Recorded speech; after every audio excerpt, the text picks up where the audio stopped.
दिंडी आता पंढरपूर दाखल झालेली आहे. आपण बघू शकतो की प्रत्येक ह्या जे दिंडी आहे हा महाराष्ट्रातून कानाकोपऱ्यातून दिंड्या निघाल्या होत्या, महिना झाल्या होत्या दिंड्या निघून. आता ही दिंडी दाखल व्हायला सुरुवात झालेली आहे. आपल्यासोबत काही माऊली आहे, माऊली देखील महिनाभरापासून चालून आज पंढरपूरमध्ये दाखल झालेले आहे. आपले बघू शकतात की आता ह्या दिंड्या आता मंदिरात जाऊन दर्शन घेऊन आले. आता काही दिवस या ठिकाणी मुक्काम करून आता परत आपल्या गावी परतलेले आहे. आपल्यासोबत काय वाटतं, किती जाऊन निघले तुम्ही? 15 दिवस झाले का?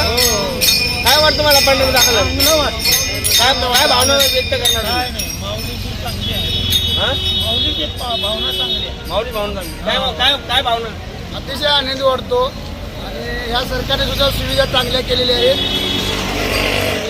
पंढरपूरमध्ये आल्यानंतर आम्हाला सगळ्यांना आनंद वाटतो. एवढे दिवस चाललेले सफल. काय वाटतं सरकार कसं वाटतं मला? मुख्यमंत्री कसे वाटतं मला? साहेबांनी चांगली व्यवस्था केली आहे आणि का आल्यानंतर आता जरा बरं वाटतं आम्हाला. कंटाळा गेला. मुख्यमंत्री कसे वाटतं मला? मुख्यमंत्री महाराष्ट्राच्या दृष्टिकोनावर आणि हिंदुत्वाच्या ह्याच्यावर ते अतिशय चांगले काम करतात आणि गोरगरीब जनतेला चांगल्या पद्धतीच्या सोयी उपलब्ध करून देतात. बघू शकतात की मुख्यमंत्र्यांनी चांगली सुविधा आणि चांगल्या योजना लागू केलेल्या आहे असं देखील भाविक म्हणत आहे. जालन्याहून राहुल मुळे दिवंगत वार्ता न्यूजसाठी जालना.